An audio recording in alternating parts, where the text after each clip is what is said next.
রাতে লন্ডন ছাড়ছেন বেগম জিয়া। বিদায় জানাতে হিথ্রো বিমানবন্দরে প্রবাসী নেতাকর্মীর ভিড়। দেশে ফিরে দলের নেতৃত্ব ও গণতন্ত্র ফেরাতে ভূমিকা রাখার আশা। বাংলাদেশের লোকজন ওনার জন্য উদ্গ্রীব হয়ে বসে আছেন। দেশে গিয়ে আবার সেই গণতন্ত্র রক্ষার্থে উনি যথেষ্ট ভূমিকা পালন করবেন। যুক্তরাজ্য বিএনপির নেতাকর্মী ওনাকে বিদায়ী সম্বর্ধনা দিবে। প্রস্তুত গুলশাদের বাসা ফিরোজা। বুলেট প্রুফ গ্লাস লাগানো হয়েছে গাড়িতে। এসএসসি পরীক্ষা থাকায় সড়কে জট তৈরি না করে অভ্যর্থনা জানানোর নির্দেশ। উনি সকাল 10টায় পৌঁছাবেন ঢাকা এয়ারপোর্টে। বিমানবন্দর থেকে কাকলী পর্যন্ত বিশেষ করে বিএনপির অঙ্গ সংগঠনের নেতাকর্মী এবং ঢাকা সিটি নেতাকর্মীদের কাছেও আবেদন রাখতে চাই যে রাস্তার উপরে যেন কেউ না দাঁড়ায়। দেখছিলেন প্রধান শিরোনাম। সন্ধ্যার সময় সঙ্গে আছি আমি আফরোজা মৌটুসী এবং আমি জাফর সাদিক। এবার অন্যান্য শীর্ষ সংবাদ। সংবিধানে অন্তর্ভুক্ত করে বিনামূল্যে দিতে হবে প্রাথমিক স্বাস্থ্যসেবা। বাজেটের 15% বরাদ্দের সুপারিশ সংস্কার কমিশনের। দ্রুত বাস্তবায়নের নির্দেশ প্রধান উপদেষ্টার। রাখাইনে মানবিক করিডোরে সমর্থন ইইউ রাষ্ট্রদূতের। সিদ্ধান্ত নিতে হবে বাংলাদেশকেই। সংস্কার কার্যক্রম বাস্তবায়নে অন্তর্বর্তী সরকারকে যথেষ্ট সময় দেওয়ার পক্ষে মত। এনসিপি নেতা হাসনাত আবদুল্লাহর ওপর হামলার ঘটনায় হত্যা চেষ্টা মামলা। রাতভর অভিযানে গাজীপুরে আটক 54। জড়িতরা ছাড় পাবে না, হুঁশিয়ারি স্বরাষ্ট্র উপদেষ্টার। এবং বিসিবির সাবেক সভাপতি পাপন দম্পতির বিরুদ্ধে প্রায় 800 কোটি টাকা পাচারের সত্যতা পাওয়ার দাবি দুদকের। 32 কোটি টাকার অবৈধ সম্পদ অর্জনের অভিযোগে মামলা।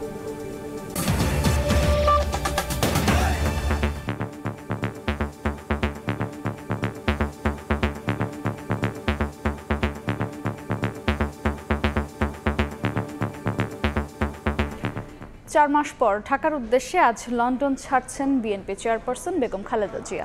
সঙ্গে থাকছেন 2 পুত্রবধূ ও মেডিকেল বোর্ডের সদস্য সহ 9 জন। এরই মধ্যে ছেলে তারেক রহমানের বাসা থেকে হিথ্রো বিমানবন্দরের উদ্দেশ্যে রওনা হয়েছে বেগম জিয়া। তাকে বিদায় জানাতে ভিড় করছেন যুক্তরাজ্য বিএনপির নেতাকর্মীরা। দেশে ফিরে দলের নেতৃত্ব ও গণতন্ত্র ফেরাতে ভূমিকা রাখার আশা নেতাদের। লন্ডন থেকে বিস্তারিত জানাচ্ছেন শোয়েব কবির। দীর্ঘ 4 মাস চিকিৎসা শেষে লন্ডনে বড় ছেলে তারেক রহমানের বাসায় ছিলেন বেগম খালেদা জিয়া। এবার দেশে ফেরার পালা। বাংলাদেশ সময় রাত 10টার পর লন্ডনের হিথ্রো বিমানবন্দর থেকে রওনা হবেন বিএনপি চেয়ারপারসন। যুক্তরাজ্য বিএনপি নেতারা বলছেন, প্রিয় নেত্রীকে এক নজর দেখা ও শুভেচ্ছা জানাতে বিমানবন্দরের সামনে জড়ো হবেন হাজারো নেতাকর্মী ও প্রবাসী বাংলাদেশি। দুপুরে 1টার দিকে বাসার থেকে রওনা দিবেন এবং রাস্তায় আমাদের যুক্তরাজ্য বিএনপির সেখানে হাজার হাজার নেতাকর্মী ওনাকে বিদায়ী সম্বর্ধনা দিবে।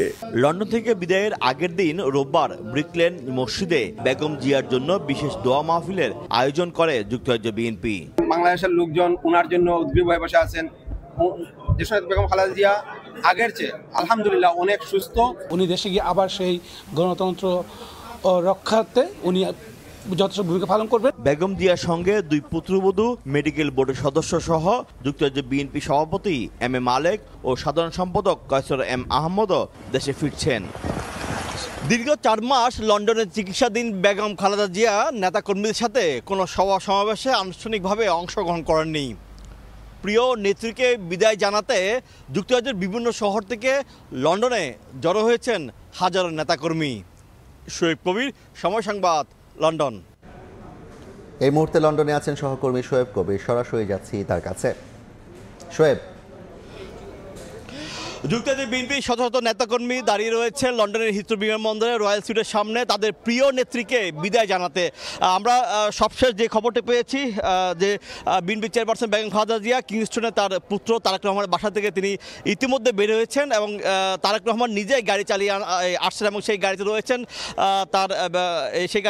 তারেক রহমানের সহধর্মী ডাক্তার জোবাইদুর রহমান এবং আরাফাত রহমান কোকোর স্ত্রী সৈয়দ শামিলা রহমান। একই সাথে রয়েছেন তারেক রহমান কন্যা বেশ উপদেষ্টা জাইমুর রহমান তারা রয়েছেন এক গাড়িতে, এবং হয়তো ধারণা করা হচ্ছে আর 20 মিনিট পরে হয়তো তারা এই যে শত শত নেতাকর্মী যারা দাঁড়িয়ে রয়েছেন তাদের কাছে আসবে, এবং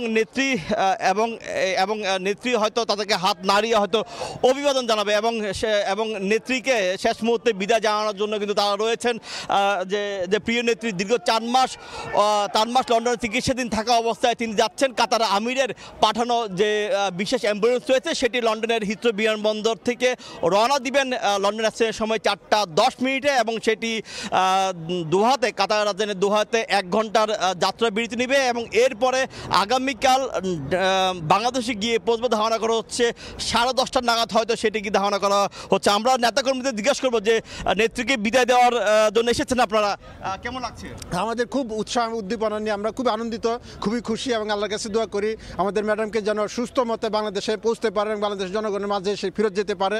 এবং আমাদের জুবাইদা ম্যাডাম 17 বছর এখানে নির্বাসিত জীবন শেষ করার পরে উনি যাচ্ছেন দেশে। আমরা খুবই খুশি, আমি আনন্দিত। আমরা সবাই এখানে এসেছি ম্যাডামকে একটু ফেয়ারওয়েল জানানোর জন্য, যার শুভেচ্ছা জানানো। আমরা হাজার জনতা এখানে রাস্তার 2 পাশে আমরা ভিড় করেছি। ম্যাডাম যাবে, আমরা ম্যাডামকে বিদায় দেবো ইনশাল্লাহ। খুশির দিন আমরা চাই ম্যাডাম সুস্থভাবে দেশে ফিরুক। আর সবাইকে শুভেচ্ছা। যুক্তরাজ্যের বিএনপির যে সূত্র সেটিতে আমরা জানতে পেরেছি যে ম্যাডামের সফরসঙ্গী হিসেবে রয়েছেন তার ব্যক্তিগত কর্মকর্তা, পাশাপাশি চিকিৎসক যারা রয়েছেন, যারা বাংলাদেশ থেকে এসেছেন তারা রয়েছেন।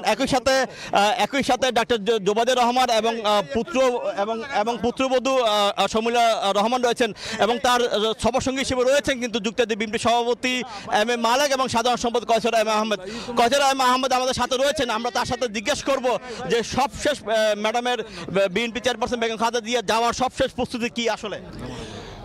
মা বেগম খালেদা জিয়া 4 মাস, আজকে নিয়ারলি 4 মাস চিকিৎসা শেষে বাংলাদেশের উদ্দেশ্যে রওনা। কিছুক্ষণের মধ্যেই এই হিথ্রো বিমানবন্দরে এসে পৌঁছে যাবেন, 5-10 মিনিটের মধ্যে পৌঁছে যাবেন। আমি আপনাদেরকে ধন্যবাদ জানাই। আপনারা মা বেগম খালেদা জিয়া চিকিৎসা যখন লন্ডনে আসছিলেন তখন থেকে আজকে পর্যন্ত সার্বক্ষণিক আপনারা যে কষ্ট করেছেন, যেভাবে আপডেট দিয়েছেন, দেশবাসীকে জানিয়েছেন মা বেগম খালেদা জিয়ার সুস্থতা সার্বিক অবস্থা, চিকিৎসার অবস্থা, এর জন্য এবং আমরাও দেশবাসীর কাছে ঠিক তেমনি বলছেন যে আসলে ব্যাপক উৎসাহ উদ্দীপনার মধ্যে দিয়ে কিন্তু আসলে বেগম জিয়াকে তারা বিদায় জানার জন্য এখানে উপস্থিত হয়েছেন। সরাসরি যুক্ত ছিলাম যুক্তরাজ্যের লন্ডন থেকে। বেগম খালেদা জিয়ার লন্ডন থেকে দেশে ফেরা উপলক্ষে বিশেষ নির্দেশনা দিয়েছে ডিএমপি। এদিকে কাল এসএসসি পরীক্ষা থাকায় নেতাকর্মীদের সড়কে জট তৈরি না করে অভ্যর্থনা জানানোর নির্দেশ দিয়েছেন বিএনপি মহাসচিব। বিকেলে ডিএমপি কমিশনার শেখ মোহাম্মদ সাজ্জাদ আলী স্বাক্ষরিত বিজ্ঞপ্তিতে বলা হয়, কাল সকালে বেগম খালেদা জিয়া বিমানবন্দর থেকে গুলশানের বাসভবনে যাবেন। তাই সকাল থেকে দুপুর পর্যন্ত জনসাধারণকে গুলশান বনানী থেকে এয়ারপোর্ট পর্যন্ত রাস্তায় অবস্থান না করে ফুটপাতে অবস্থান করার অনুরোধ করা হয়। হজযাত্রী সহ ওই এলাকার এসএসসি পরীক্ষার্থীদের হাতে সময় নিয়ে বাসা থেকে বের হতে বলা হয়েছে। এদিকে কাল নেতাকর্মীদের সড়কে জট তৈরি না করে বেগম জিয়াকে অভ্যর্থনা জানানোর নির্দেশ দিয়েছেন বিএনপি মহাসচিব। উনি সকাল 10টায় পৌঁছাবেন ঢাকা এয়ারপোর্টে। বিমানবন্দর থেকে কাকলি পর্যন্ত বিশেষ করে বিএনপির অঙ্গ সংগঠনের নেতাকর্মী এবং ঢাকা সিটি নেতাকর্মীদের কাছেও আবেদন রাখতে চাই যে রাস্তার উপরে যেন কেউ না দাঁড়ায়, ফুটপাতের মধ্যে দাঁড়িয়ে যেন সম্বর্ধনা জানাতে চাইবেন। পুলিশ কর্তৃপক্ষকে বলতে চাই তারা যেন রাস্তায় কাউকে দাঁড়াতে না দেন। মৌলিক অধিকার হিসেবে সংবিধানে অন্তর্ভুক্ত করে বিনামূল্যে প্রাথমিক স্বাস্থ্যসেবা নিশ্চিতের সুপারিশ করেছে স্বাস্থ্য বিষয়ক কমিশন। প্রধান উপদেষ্টার কাছে প্রতিবেদন জমা দিয়ে ব্রিফিংয়ে একথা জানান কমিশনের প্রধান। বলেন, বাজেটের 15% স্বাস্থ্য খাতে বরাদ্দের সুপারিশ করা হয়েছে।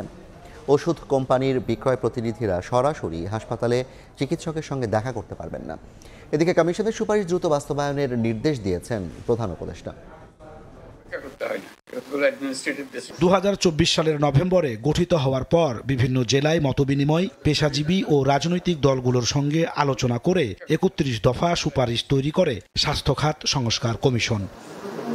সোমবার সকালে প্রধান উপদেষ্টার বাসভবন যমুনায় ডক্টর মোহাম্মদ ইউনূসের কাছে প্রতিবেদন হস্তান্তর করে কমিশনের সদস্যরা। এ সময় স্বাস্থ্য খাত সংস্কার কমিশনের সুপারিশগুলো দ্রুত বাস্তবায়নের নির্দেশ দেন প্রধান উপদেষ্টা।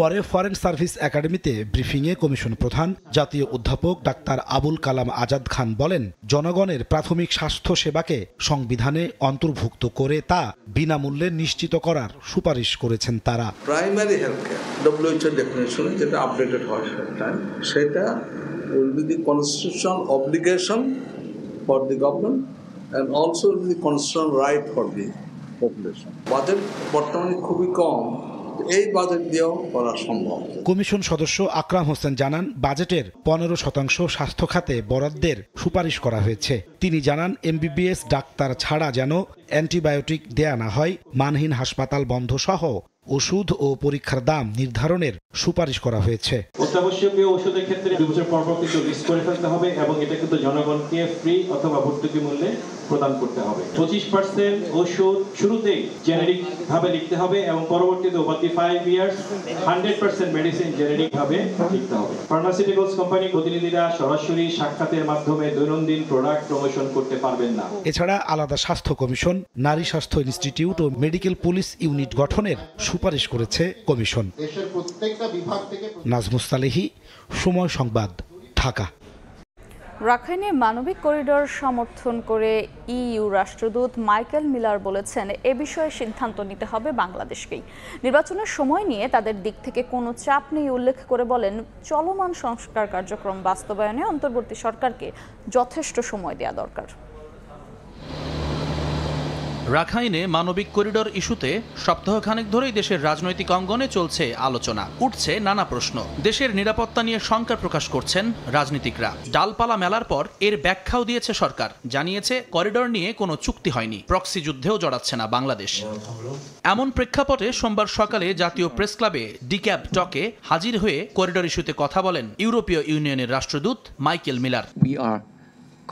আমরা শরণার্থীদের প্রয়োজন মেটানোর ক্ষেত্রে বাস্তববাদী থাকার পক্ষপাতী। এটি সীমান্ত পেরিয়ে সহায়তা দেওয়ার বিষয় হতে পারে, যা আমরা পৃথিবীর অন্যান্য স্থানেও করেছি, এবং এটি কার্যকর হতে পারে। তবে এটি তখনই সম্ভব যখন ব্যক্তিরা নিরাপদ থাকে এবং সংশ্লিষ্ট সরকার সম্মতি দেয়। 2018 সালের প্রশ্নবিদ্ধ নির্বাচনে পর্যবেক্ষক পাঠায়নি ইউরোপীয় ইউনিয়ন। পট পরিবর্তনের পর নতুন বাংলাদেশ গড়তে সংস্কার বাস্তবায়নে অন্তর্বর্তী সরকারকে পর্যাপ্ত সময় দেওয়ার আহ্বান রাষ্ট্রদূতের। নির্বাচনের সময় নির্ধারণ বাংলাদেশের নিজস্ব বিষয়। ইউরোপীয় ইউনিয়নের কোনো নির্দিষ্ট মতামত বা চাপ নেই। অন্তর্বর্তী সরকার যেন প্রয়োজনীয় সংস্কার বাস্তবায়নের জন্য যথেষ্ট সময় পায়, সেটাই গুরুত্বপূর্ণ। জুলাই অভ্যুত্থানে হত্যাকাণ্ডে জড়িতদের সুষ্ঠু ও স্বচ্ছ প্রক্রিয়ায় বিচার নিশ্চিতের তাগিদ দেন EU রাষ্ট্রদূত। এছাড়া জুম্মান সাদিক, জ্যাভলিন, সময় সংবাদ, ঢাকা। হাসনাত আবদুল্লাহর ওপর হামলার ঘটনায় হত্যা চেষ্টার মামলা করেছে NCP। বিকেলে গাজীপুরের বাসন থানায় এই মামলা করেন দলটির জেলা ও মহানগর প্রতিনিধি। এদিকে হামলায় জড়িত সন্দেহে 54 জনকে আটক করেছে পুলিশ। তারা সবাই আওয়ামী লীগ ও এর সহযোগী সংগঠনের নেতাকর্মী। স্বরাষ্ট্র উপদেষ্টা জানান, হামলাকারীদের কেউ ছাড় পাবে না। গাজীপুরে রোববার সন্ধ্যায় হামলার শিকার হন জাতীয় নাগরিক পার্টির দক্ষিণাঞ্চলের মুখ্য সংগঠক হাসনাত আবদুল্লাহ। এরপর নড়েচড়ে বসে আইন শৃঙ্খলা বাহিনী। রাতভর চলে বিশেষ অভিযান।